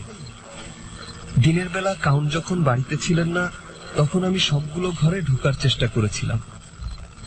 সেটা তিনি বুঝতে পেরেছিলেন কিনা জানি না, তবে সেদিন রাতে বাড়ি ফিরে আবার আমাকে শাসিয়ে গেছেন তিনি। একটা ব্যাপার সতর্ক করে দেওয়া হয়নি আপনাকে বারবার অনুরোধ করছি, আপনার নিজের ঘর ছাড়া আর কোনো ঘরে রাতের বেলা ভুলেও ঘুমাতে যাবেন না। ঘুম পেলে সোজা নিজের ঘরে গিয়ে ঘুমাবেন। বহু সুখ দুঃখের স্মৃতি জড়িত একটা অত্যন্ত পুরনো প্রাসাদ এটি। নিজের ঘর ছাড়া অন্য কোনো ঘরে ঘুমালে হয়তো ভয়ঙ্কর সব স্বপ্ন দেখতে পাবেন। তাই আপনাকে সতর্ক প্রয়োজন। জোনাথনের মনে হচ্ছে ভয়ঙ্কর দুঃস্বপ্ন আর বাজে বাজে কথা বলে তাকে ভয় দেখানোর চেষ্টা করছে ড্রাকুলা। কিন্তু জোনাথন ঠিক করে যে সে ভয় পাবে না। যে কোনো জায়গায় যে কোনো ঘরে তার ক্রুশটাকে সে সাথে রাখবে, আর কোনো ঘরে ঘুমালেও বালিশের নিচে সযত্নে রেখে দেবে সেটা। তাতে হয়তো সে রক্ষা পেতে পারে অলৌকিক কোনো দুর্ঘটনা থেকে। ড্রাকুলা চলে গেছে ভাবতে ভাবতে শেয়াল আর প্যাঁচার কর্কশ চিৎকারে ধ্যান ভাঙল জোনাথনের। ঘুম না হওয়ার ছটফটানি থেকে জানালার কাছে গিয়ে দাঁড়ায় সে। মেঘের ফাঁক দিয়ে বেরিয়ে এলো চাঁদ। নিমেষে চেহারা বদলে রূপার মুকুট পরে ফেলল দূরের বরফ ছাওয়া পাহাড় চূড়োগুলো। আর তখনই চোখে পড়ল একটা গড়াচ্ছন্ন জানালা দিয়ে আস্তে করে বেরিয়ে এলো কাউন্টের মাথা। কয়েক মুহূর্ত পরে জোনাথন অবাক ভাবটা কেটে গিয়ে গভীর আতঙ্কে পরিণত হলো। বন্ধ হয়ে যেতে চাইল শ্বাস প্রশ্বাস। জানালা দিয়ে বেরিয়ে এসে 90 ডিগ্রি খাড়া মসৃণ দেয়াল বেয়ে টিকটিকির মতো নেমে যাচ্ছে কাউন্ট ড্রাকুলা। ঘুমের ঘরে দুঃস্বপ্ন দেখছে না তো? সেটা যদি না হয় তবে ভয়ঙ্কর এক পরিস্থিতিতে পড়েছে জোনাথন। ড্রাকুলা বেরিয়ে যেতে শক্ত করে নিল নিজেকে সে। কাউন্ট এখন প্রাসাদে নেই, এই তো সুযোগ। এরই মধ্যে প্রাসাদটাকে ঘুরে দেখতে হবে। যেই ভাবা সেই কাজ। প্রাসাদের প্রতিটা ঘরে গিয়ে তালা খোলার চেষ্টা করতে থাকলো জোনাথন। অজস্র বড় বড় সিঁড়ি গলি খুঁজছি পেরিয়ে কোনো ঘরেরই দরজা খুলতে পারল না সে। অবশেষে প্রাসাদের শেষ প্রান্তের একটি ঘরের তালা ধরে মোচড় দিতে খুলে গেল সেটা।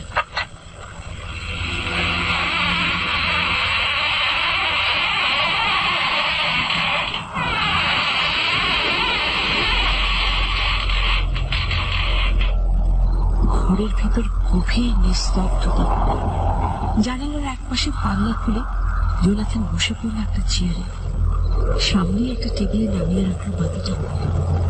জানালা দিয়ে শরীরে কাটা দেয়া ঠান্ডা বাতাসটা এসে লাগতেই ঘুমে জড়িয়ে আসলো তার দুই চোখ।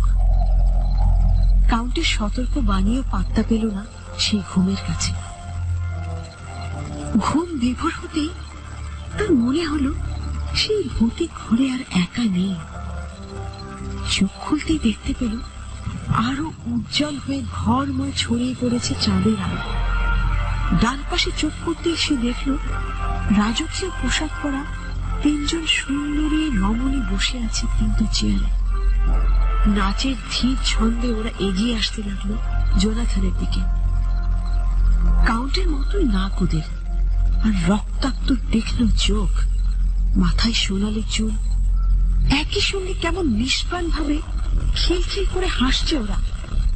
অপূর্ব সুন্দরী ওই যুবতীদের হাসির শব্দে মাধুর্যের লেশ মাত্র নেই।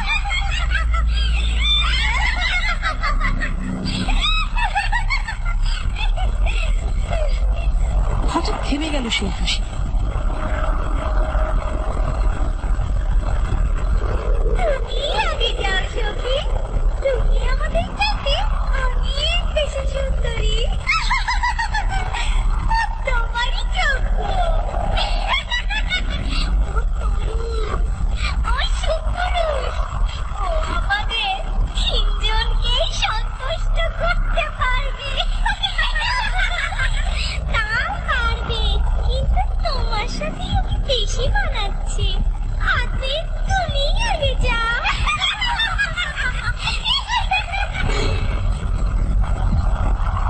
ওদের কথাবার্তা শুনে মনে ভয় ধরে গেল। ধীরে ধীরে এগিয়ে এসে আমার দিকে ঝুঁকে পড়লো মূর্তি। কাঁধের কাছে অনুভব করলাম আশ্চর্য মিষ্টি উষ্ণ একটা স্পর্শ। চোখ বন্ধ হয়ে আসছে। সে বন্ধ চোখে মোহগ্রস্তের মতো চেয়ে থাকলাম সুন্দরীর দিকে। যখনই সে আমার গলা দুহাত দিয়ে জড়িয়ে ধরলো, আমার মনে হলো একটা সাপ আমার গলা পেঁচিয়ে ধরে আমাকে মেরে ফেলতে চাচ্ছে। মেয়েটির কামনায় হা হয়ে যাওয়া টুকটুকে লাল ঠোঁটের ফাঁক দিয়ে বেরিয়ে এসেছে তীক্ষ্ণ সাদা দাঁত। বুঝতে পারছি কিছু একটা করা উচিত, কিন্তু অবসরে চোখের পাতা নাড়াতেও পারছি না।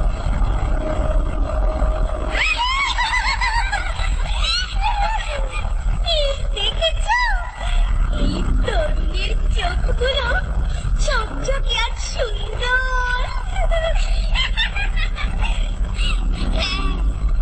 এমন সুপুরুষের কাছাকাছি কতদিন আসি না, কি বলো?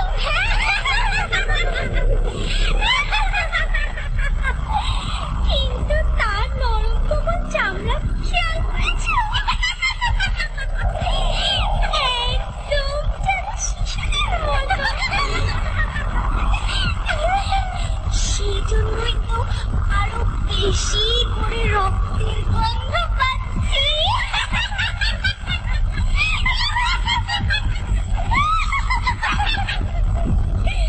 এই শিশুদের তরুণীর মিষ্টি রক্তের ঘ্রাণ পাগল করে দিচ্ছে।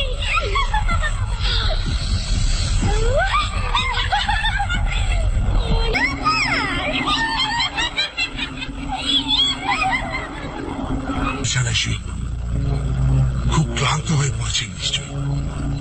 কয়েকটা বিশেষ কাজে আমাকে এক্ষুনি বাইরে যেতে হবে, তাহলে বসে বসে গল্প করতাম আপনার সাথে।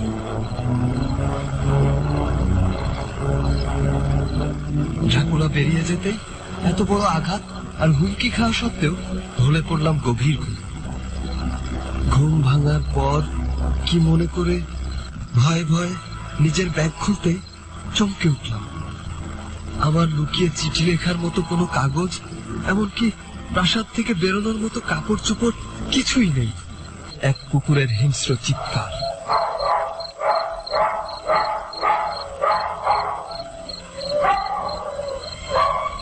ক্রমেই বাড়ছে সেই চিৎকার। আমি আর সহ্য করতে পারছিলাম না। চোখের সামনে অস্পষ্ট হয়ে যাওয়া সবকিছুর মধ্যে দিয়ে স্পষ্ট হয়ে উঠল এক নারী মূর্তি। বহু দূর থেকে ছুটে আসছে সে, আর আরো বেশি বেশি দূর থেকে ভেসে আসছে তার চিৎকার। জানালার কাছাকাছি এসে আমাকে দেখেই জ্বলে উঠল মহিলার দুই চোখ। আমার ছেলেকে ফিরিয়ে দে, ফিরিয়ে দে শয়তান, আমার ছেলেকে ফিরিয়ে দে, ফিরিয়ে দে। ওই কোথায় তোরা? বেরিয়ে আয়, আয় বলছি। শেষ করে ফেল ওই মহিলাকে, পাঠিয়ে দে, নরকে পাঠিয়ে দে।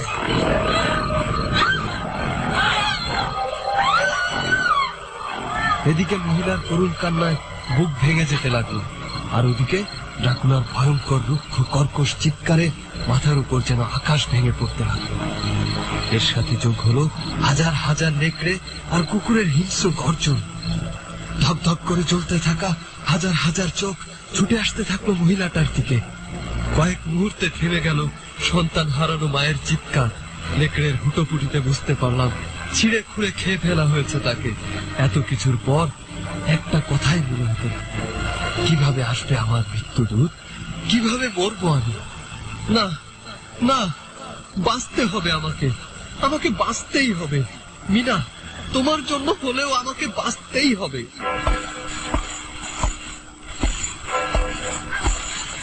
কদিন ধরে জিপসিদের গতিবিধি লক্ষ্য করছিল জোনাথন। প্রাসাদের ভেতরে সব সময় টুংটাং আওয়াজ পাওয়া যেত রাত ভর। জিপসিগুলো কয়েকটা কাঠের বাক্স প্রাসাদের ভেতরে বাইরে আনা নিয়ে করছে। আচ্ছা, কি আছে এই বক্সগুলোর মধ্যে? ওগুলোর মধ্যে কি লুকিয়ে আছে কোনো রহস্য? একদম দিনের বেলা জোনাথন ড্রাকুলার অনুপস্থিতিতে অনেক সাহস নিয়ে পা বাড়ালো ড্রাকুলার ঘরের দিকে। গিয়ে দেখলো দরজায় তালা মারতে ভুলে গেছে ড্রাকুলা। হয়তো ভাবতেই পারেনি জোনাথন কখনো ভুলেও এই ঘরে ঢোকার সাহস পাবে। ঘরের পাশেই একটা বারান্দা, বারান্দা দিয়ে একটা সিঁড়ি আবার প্রাসাদের ভেতরেই কোনো এক জায়গায় থেমে গেছে। সেই সিঁড়ি দিয়ে নামতে শুরু করলো জোনাথন, আর ক্রমেই তার নাকে এসে ধাক্কা দিতে লাগলো মাটির ভ্যাপসা সোনা গন্ধ। বদ্ধ বাতাসে চারদিক যেন আরো বেশি থমথম করছে। সিঁড়ির শেষ মাথার দরজাটাও খোলা ছিল। ভেতরে ঢুকে সে দেখতে পেল বেশ কিছু কাঠের বাক্স। এতদিন অন্ধকারে ঠিকভাবে বুঝে উঠতে পারেনি সে। আসলে এই কাঠের বাক্সগুলো এক একটা কফিন। অনেক সাহস করে এক একটা কফিনের ঢাকনা খুলে খুলে দেখতে লাগলো জোনাথন, কিন্তু সবগুলোই মাটি ভর্তি। আপনার জিনিসপত্র তোকে দান করে গেলাম হারামজাদা। ভালো, তাহলে আর দেরি করে লাভ কি? চলুন গেটের বাইরে এগিয়ে দিয়ে আসি। কিন্তু বিশ্বাস করুন, এভাবে চলে গেলে মনে মনে খুবই কষ্ট পাবো আমি। এত সহজে ড্রাকুলার হাত থেকে রক্ষা পাবো স্বপ্নেও ভাবি। এক মুহূর্ত দ্বিধা না করে সিঁড়ি বেয়ে নিচে নেমে গেল সোজা দরজার কাছে। কিন্তু দরজার কাছে এসে থেমে যেতে বাধ্য হল। শুনতে পাচ্ছেন? যাবেন? যান, গেট তো খোলাই আছে। না কাউন্ট, এত রাত্রে যাব না। আপনার ইচ্ছাই পূর্ণ হোক। সেই ভালো। ঠিক এমন সময় ওপরের কোনো একটা ঘর থেকে শোনা গেল ডাইনিগুলোর কথা।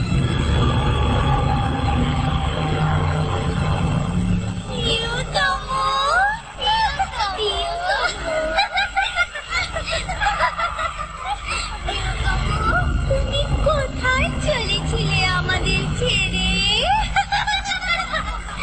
প্রিয়তম, তুমি কেন চলে যাচ্ছিলে আমাদের ছেড়ে?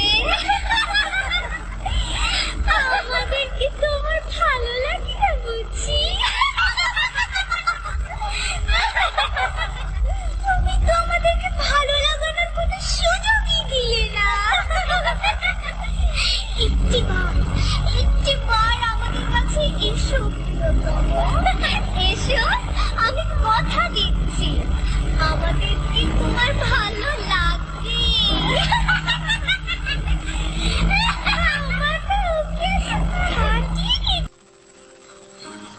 ওহ লুসি, মিনা, কেমন ছিলে তুমি? কত সুন্দর হয়ে গেছে তুমি আগের থেকে। হারকারকে জোনাথন একটু অফিসের কাছে লন্ডনের বাইরে গেছে। ও ফিরে আসলেই আমরা বিয়ে করে নেব। ও মিনা, আমি আমাদের দুজনকে নিয়ে সত্যি খুব খুশি। আমরা পৃথিবীর সবচেয়ে প্রিয় দুজন মানুষকে আমাদের জীবন সঙ্গী হিসেবে পেতে যাচ্ছি। হ্যাঁ লুসি, তুমি ঠিকই বলেছ। আমরা সত্যিই খুব লাকি। লুসি আর মিনা নিজেদেরকে খুব সৌভাগ্যবতী মনে করলেও ওদের জীবনে ঘটতে চলেছে অশুভ কোনো এক ঘটনা, যার আশঙ্কায় ছেয়ে যাচ্ছে মিনার মন। লুসি একের পর এক তার আর আর্থারের প্রেমের গল্প শুনিয়ে যাচ্ছে মিনাকে, কিন্তু লুসির কথা শুনতে শুনতে বুকের ভেতরটা কেমন যেন করে উঠছে। বারবার বারবার মিনার মনে পড়ছে জোনাথনের কথা। সেই কবে মাস দেড়েক আগে জোনাথনের কাছ থেকে ছোট্ট একটা চিঠি পেয়েছিল মিনা, তারপর আর তার কোনো সাড়া নেই। অন্য কোনো মেয়ের পাল্লায় পড়েছে নাকি জোনাথন? ভয়ে হিংসায় বুকটা কেঁপে ওঠে মিনা।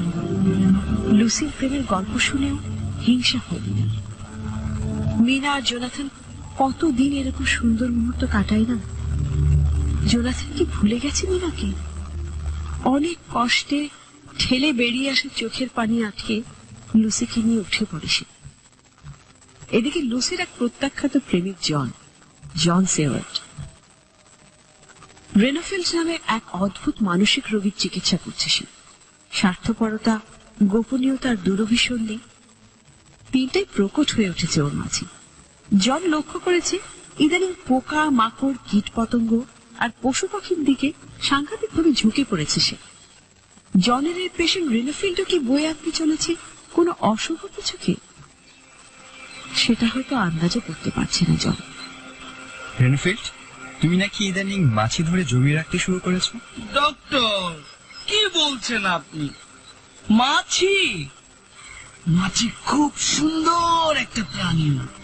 কত সুন্দর করে আর দ্রুত গতিতে উড়ে বেড়ায় ওরা, ভাবতেও অবাক লাগে আমার। কিন্তু ওরাও তো প্রাণী, ওদেরও তো প্রাণ আছে। তুমি কেন ওদেরকে আটকে রেখেছো? 3 দিন, মাত্র 3 দিন ডক্টর, মাত্র 3 দিন আটকে রেখেছিলাম। তারপর সব শেষ। সব শেষ মানে? 3 দিনে সবগুলোকে ঝেঁটিয়ে বিদায় করে দিয়েছি। আমার তো তা মনে হচ্ছে না রেনোফিল্ড। তুমি কি করেছো ওদের সাথে?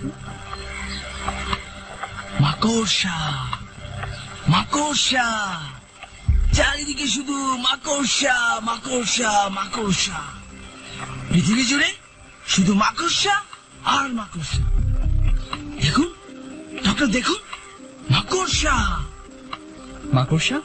কোথায় মাকড়সা? আমি তো কোথাও মাকড়সা দেখতে পাচ্ছি না।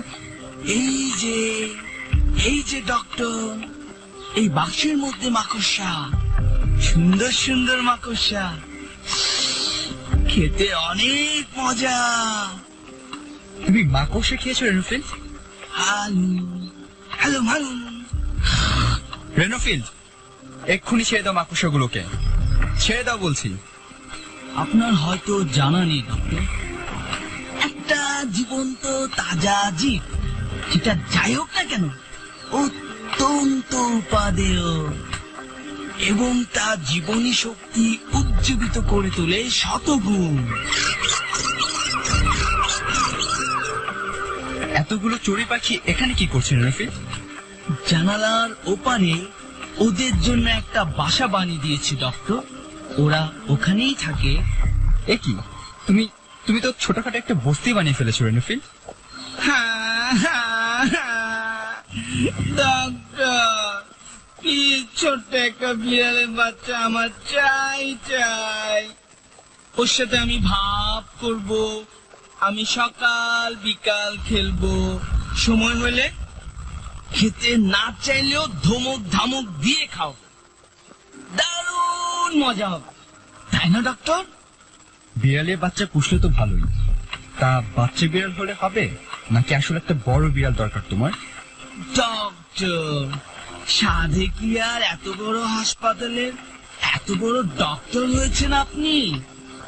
তাহলে ডক্টর, বিড়ালটা কিন্তু আজই এনে দিতে হবে। কিন্তু আজ তো হচ্ছে না, তার জন্য অপেক্ষা করতে হবে তোমাকে। সত্যি একটা বিড়ালের বাচ্চা তোমাকে দেওয়া যায় কিনা সেটা ভেবে দেখতে হবে আমাকে।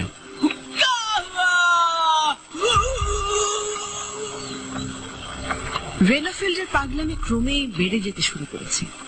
এই অবস্থায় ওর হাতে কোনো বেড়ালের বাচ্চাকেই তুলে দিতে চায় না জন। যে কোনো প্রাণীরই জীবনের মূল্য আছে, সেটা যাই হোক না কেন। একটা সামান্য মাছি, মাকড়সা, চড়ুই পাখি, বেড়াল কিংবা মানুষ, প্রত্যেকের জীবনের মূল্য অপরিসীম। কিন্তু রেনোফিল্ডকে কিভাবে থামাবে জন? কোনো ওষুধ, কোনো ট্রিটমেন্টে কাজ হচ্ছে না। আর কি আর করা যায়, কি করা যায় সেই নিয়ে হিসেব করতে বসলো জন। ঠিক এমন সময় একটা নার্স দৌড়তে দৌড়তে এসে খবর দিল জনকে, স্যার, রেনোফিল্ড সাংঘাতিক রকমের অসুস্থ হয়ে পড়েছে, বমি করে ভরিয়ে ফেলেছে ঘরের মেঝে, বিছানা, চাদর। বললে বিশ্বাস করবেন না স্যার, বমির সাথে সাথে বেরিয়ে আসছে গাদা গাদা পাখির পালক। আমার মনে হয় সব কটা চড়ুইকেও গিলে খেয়েছে। স্যার, আপনি শিগগির আসুন, চলুন আমার সাথে। আমি যখন ঘরে গেলাম তখন গভীর ঘুমে আচ্ছন্ন যে খাতাটা তুমি সবসময় হিসেব করতে থাকে, সেই খাতাটা ওর বালিশের নিচ থেকে বের করে নিয়ে আসলাম। রেনোফিল্ডের হিসেবের খাতা।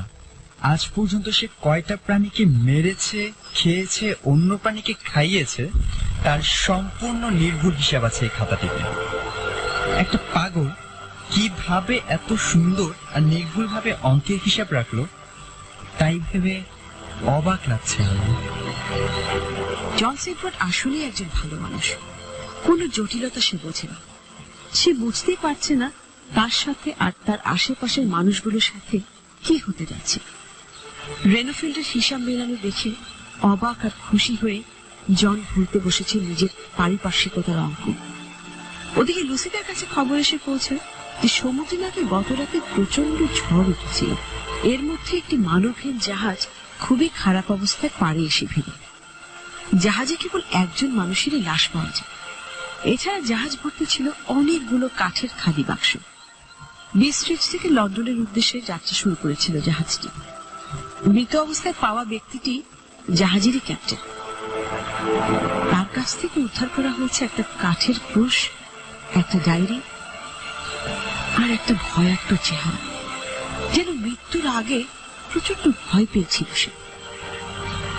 তার ডায়েরি থেকে কিছু কথা উদ্ধার করা যায়, যেখানে লেখা আছে ওই জাহাজে ঘটে যাওয়া শেষ কয়েকদিনের লোমহর্ষক এক কাহিনী। প্রতি রাতে একের পর এক আমার সব নাবিক, বাবুর্চি, খালাসি, সহকারী একে একে সব উধাও হয়ে যাচ্ছে। তাদের নিখোঁজ হবার কোনো কারণ বুঝে উঠতে পারছি না। তবে যখনই কেউ একা হয়ে যাচ্ছে, ঠিক তার পর মুহূর্তেই তাকে আর পাওয়া যাচ্ছে না। আমার সব কর্মচারীদের ধারণা কোনো অশুভ শক্তি ভর করেছে আমাদের এই জাহাজে। সারাক্ষণ তারা শুধু ঈশ্বরের নাম জপ করছে। একে একে আমার সব সহযাত্রী নিখোঁজ হয়েছে। গত রাতেও একজন ছিল, আজ নেই। আজ হয়তো আমার পালা। কি হচ্ছে কিছুই বুঝতে পারছি না। রাত বাড়তেই আমি বুঝতে পারছি কোনো একটা অশুভ ছায়া আমার পিছু নিয়েছে। সব সময় তাড়া করে বেড়াচ্ছে। হ্যাঁ, আমি ওকে খুঁজে পেয়েছি। আমি ওকে দেখতে পারছি। ও কি ভয়ঙ্কর! পাওয়া যাচ্ছে অনেক দূর থেকে। আওয়াজ লক্ষ্য করে ছুটে যায় মিনা। যত দূরে চোখ যায়, জনপ্রাণীর চিহ্ন পর্যন্ত ওর চোখে পড়ল না পথের কোথাও। আকাশে পূর্ণ চাঁদ, ফুটফুটে জ্যোৎস্নায় দূরের গির্জা পর্যন্ত দেখা যাচ্ছে। ঢং করে 1টা বাজার ঘন্টা বাজল। মিনার কেন যেন মনে হলো গির্জার দিকেই গেছে লুসি। হয়তো এতক্ষণে গিয়ে শুয়ে পড়েছে প্রাচীন বেদিগুলোর একটাই। মিনা দ্রুত এগিয়ে গেল গির্জার দিকে। চাঁদের আলোয় দূর থেকে বেদিটা চোখে পড়তে থমকে দাঁড়িয়ে গেল লুসি। লুসির ওপর ঝুঁকে আছে কালো মতন কি যেন একটা। ওটা কি মানুষ না পশু? আশঙ্কায় বুক ধুকপুক করছে মিনা। শেষ পর্যন্ত আর দাঁড়িয়ে থাকতে না পেরে আর একটু এগিয়ে গিয়ে লুসির নাম ধরে ডাকলো মিনা। লুসির নাম ধরে ডাকতে ডাকতে আর একটু এগোতেই মিনার গলা শুনে সোজা হয়ে দাঁড়ালো কালো মূর্তিটা। ভুল ভাঙলো মিনা। না, ওটা একটা মানুষই, কিন্তু এমন বিভৎস চেহারার মানুষ কেউ কোনোদিন দেখেছে কিনা সন্দেহ। মরা মানুষের মতো পাংশুটে ফ্যাকাশে মুখ, চোখ দুটো রুবি পাথরের মতন টকটকে লাল, জল জল করছে ওগুলো। এক মুহূর্তের জন্য মিনার মুখের দিকে তাকালো ওই অদ্ভুত মানুষটা। তারপরে একটা অদ্ভুত চিৎকার দিয়ে দুহাত আকাশে ছড়িয়ে গায়ের কালো আলখিল্লার দুটো প্রান্ত ডানার মতো করে মেলে ধরে যেন একটা বাদুরের মতো করে উড়ে গেল আকাশে। Lucy, Lucy, Lucy!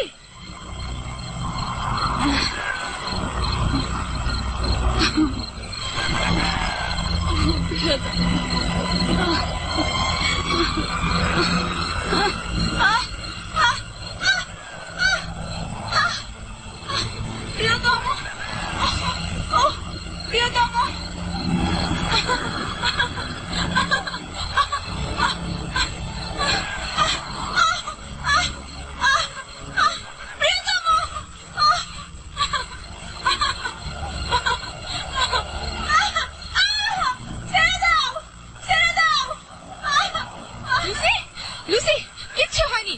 ওঠো, ঘুম থেকে ওঠো। আর্থার, ও আর্থার, কাছে এসো, কাছে এসো প্রিয়তম, কাছে এসো, কাছে এসো। ও আর্থার, ও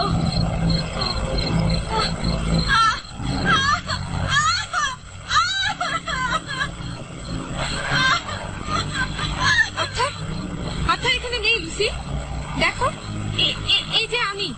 চোখ খোলো লুসি, চোখ খোলো।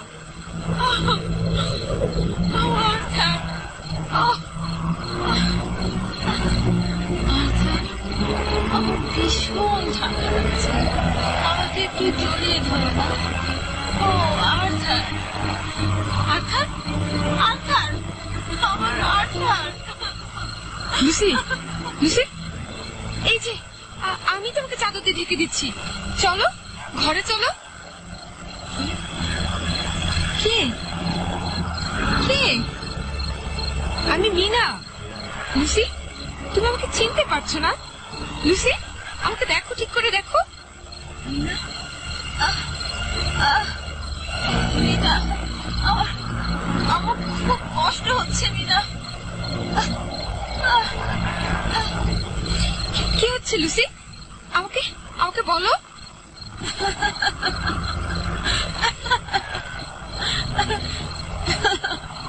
মিনা, মিনা, আমার শরীরে অসম্ভব ব্যথা, এখানে ব্যথা, সেখানে ব্যথা। আমি আমি আমি আর পারছি না মিনা। আমার আমার কি হয়েছে মিনা? তোমার কিচ্ছু হয়নি লুসি, তুমি স্বপ্ন দেখছিলে। স্বপ্ন দেখছিলাম? স্বপ্ন না দুঃস্বপ্ন? কোন ভয়ানক স্বপ্ন নাকি সুন্দর দুঃস্বপ্ন? দুঃস্বপ্ন কখনো সুন্দর হয় না লুসি, এখন অনেক হয়েছে, ঠান্ডায় তুমি জমে যাচ্ছ। চলো ঘরে যাবে, চলো।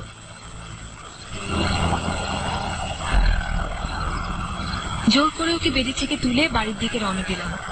নিঝুম জ্যোৎস্নায় খা খা করছে চারিদিক, দমকা হাওয়ায় মাথার উপর এক ধরনের ঝিরি ঝিরি ভৌতিক শব্দ করছে বাচ্চের পাতা।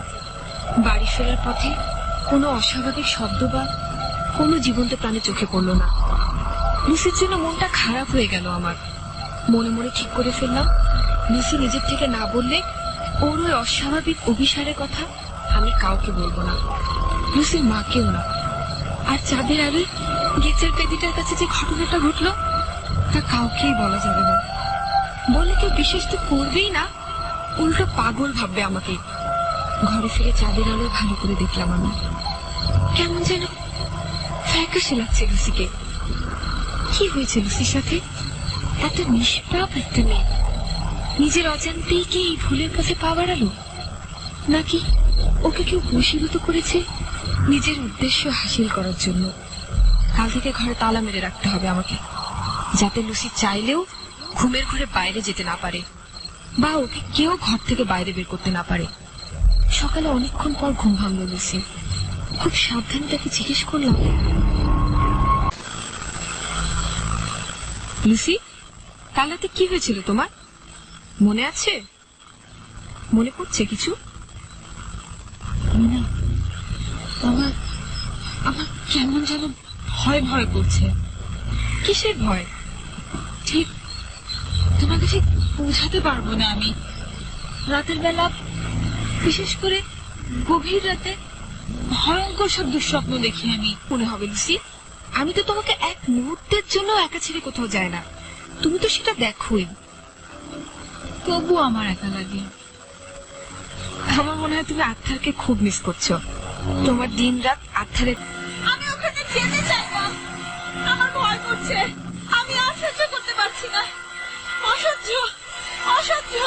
আমার আমার শরীর থেকে সব রক্ত শুষে নিচ্ছে, সব রক্ত শুষে নিচ্ছে, সব। লুসি, লুসি, আমি আর পারছি না। লুসি, লুসি, আমি লুসি শেষ হয়ে যাচ্ছি। লুসি, কিচ্ছু হবে না তোমার লুসি। লুসি, বলতে বলতে জ্ঞান হারাই লুসি। এতটাই দুর্বল হয়ে পড়েছে ও, কেমন যেন নিষ্প্রাণ হয়ে গেছে ওর চেহারা। ওর এত সুন্দর ঠোঁট নিষ্প্রাণ, রক্ত শূন্য হয়ে গেছে। মীরাও কখন ঘুমিয়ে পড়েছে মনেই নেই তার। মাঝরাতে হঠাৎ ঘুম ভাঙতে মীরা দেখতে পেল নিজের বিছানায় সোজা হয়ে উঠে বসে জানালার দিকে একাগ্র চিত্তে তাকিয়ে আছে লুসি। মীরা একটু অবাক হয়ে ওর দৃষ্টি অনুসরণ করে খোলা জানালার দিকে তাকালো, কিন্তু কিছুই চোখে পড়ল না। বিছানা থেকে উঠে ভালো করে দেখার জন্য জানালার কাছে গিয়ে দাঁড়ালো মীনা। রূপালী জ্যোৎস্নায় আকাশ আর পৃথিবীটাকে কেমন যেন রহস্যময় মনে হতে থাকলো তার। ঠিক এমন সময় চোখে পড়লো ওটা, মীনার ঠিক মাথার উপরের আকাশে পাক খেতে খেতে উঠছে একটা প্রকাণ্ড বাদুড়। সাই করে মীনার কাছাকাছি চলে এলো বাদুড়টা। এত জল জলে চোখ দেখে ভয় 2 পা পিছিয়ে এলো। আবারও মাথার উপরে আকাশের কাছাকাছি চলে গিয়ে প্রচন্ড গতিতে ঘুরে দাঁড়ালো বাদুড়টা। যেন প্রকাণ্ড ডানার বাতাসে পৃথিবী জুড়ে শুরু হয়ে গেছে ঝড়। আকাশ বাতাস চারদিকে জুড়ে বইছে বাতাস, কেঁপে উঠছে পুরো দুনিয়া, কাঁপছে চারদিক। ঘর বাড়ি জানালার দরজা। লুসি, আচ্ছা লুসি কি ঠিক আছে? কেঁপে উঠল মীনা নিজেও। লুসি, লুসি, লুসি, আমি আর পারছি না, আমি আর পারছি না লুসি, লুসি, লুসি। জ্ঞান হারিয়ে পড়ে যায় মীনা। সকালের আলো চোখে এসে লাগতেই জ্ঞান ফেরে তার। জ্ঞান ফিরতে ছুটে যায় লুসির বিছানার দিকে। দেখে লুসির অবশ শরীর পড়ে আছে। দেখে মনে হচ্ছে যেন 1 ফোঁটা রক্তও নেই তার শরীরে। কাপড় চোপড় কিছুই ঠিক নেই লুসির শরীরে। জোরে জোরে ধাক্কা দিতেই যেন ওর ঘুম ভাঙল।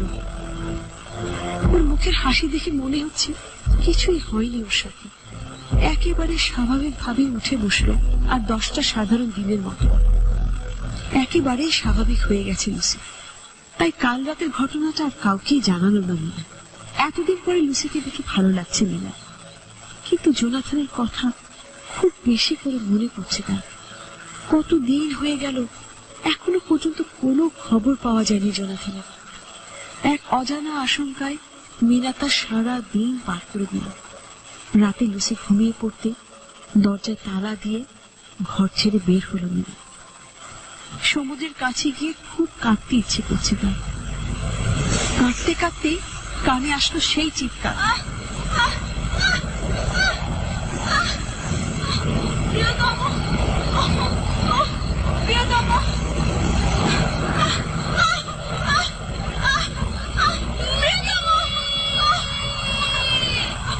একদিকে ড্রাকুলার প্রাসাদ দুর্গে আটকে আছে জোনাথন। বাঁচাও, বাঁচাও আমাকে, আমাকে বাঁচাও মিনা, মিনা আমাকে বাঁচাও, আমি বাঁচতে চাই মিনা, আমি বাঁচতে চাই। জোনাথনের সাথে কি ঘটে যাচ্ছে কিছুই বোঝা যাচ্ছে না। আর ওদিকে বেড়েই চলেছে রেনোফিল্ডের পাখি। মাছি, চড়ুই পাখি, সবই বড় উপদে। শহর আমাকে গ্রহণ করো, শহর আমাকে গ্রহণ করো। আরেকদিকে একটি জাহাজের সব নাবিকের রহস্যজনক মৃত্যু। মীনার বান্ধবী লুসির সাথে ঘটে যাওয়া আশ্চর্য রকমের রহস্যজনক সব ঘটনা।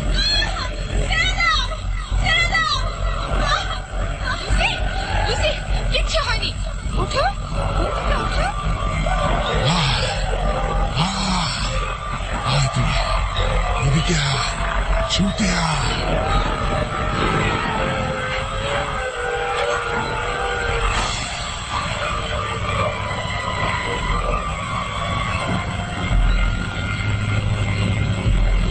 সব রহস্যের উন্মোচন হবে, কিন্তু কি সেই রহস্য? কিভাবে হবে এর সমাধান? জোনাথন কি দুর্গ থেকে মুক্তি পাবেন? মীনা কি ফিরে পাবে তার জোনাথনকে? আর কোনো দিন কি সুস্থ হতে পারবে লুসি? রেনোফিল্ডের ক্রমেই বেড়ে যাওয়ার পাগলামের অর্থ কি? জানতে হলে শুনতে হবে কুয়াশার আগামী পর্ব।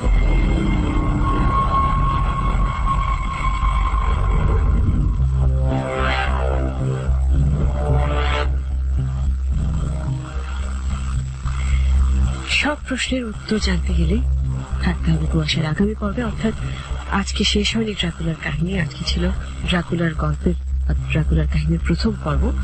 আর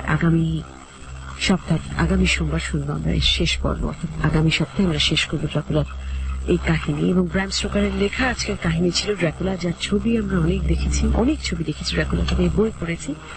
এবং এই কাহিনীটির নাট্যরূপ দিয়েছেন শাগুফতা আবিদ শাড়ি। আর বিভিন্ন চরিত্রে যারা অভিনয় করেছেন নামগুলো বলে দিচ্ছি। কারণ ড্রাকুলার চরিত্রে অভিনয় করেছেন সেতু, জোনাথন হারকারের চরিত্রে অভিনয় করেছেন মঞ্জুর, নীলাঞ্জন অভিনয় করেছেন মিনার চরিত্রে, কুমকুম অভিনয় করেছেন লুসির চরিত্রে, আর্থারের চরিত্রে অভিনয় করেছেন শাকিল, জনের চরিত্রে অভিনয় করেছে শান্ত এবং আরো বিভিন্ন চরিত্রে অভিনয় করেছেন রাজু, রনি, রেনোফিল্ডের চরিত্রে অভিনয় করেছেন রনি এবং অন্যান্য চরিত্রে অভিনয় করেছে শারি, নাদিরা, সিফাত, রাজু, খালিদ, লাবণী এবং লোবান।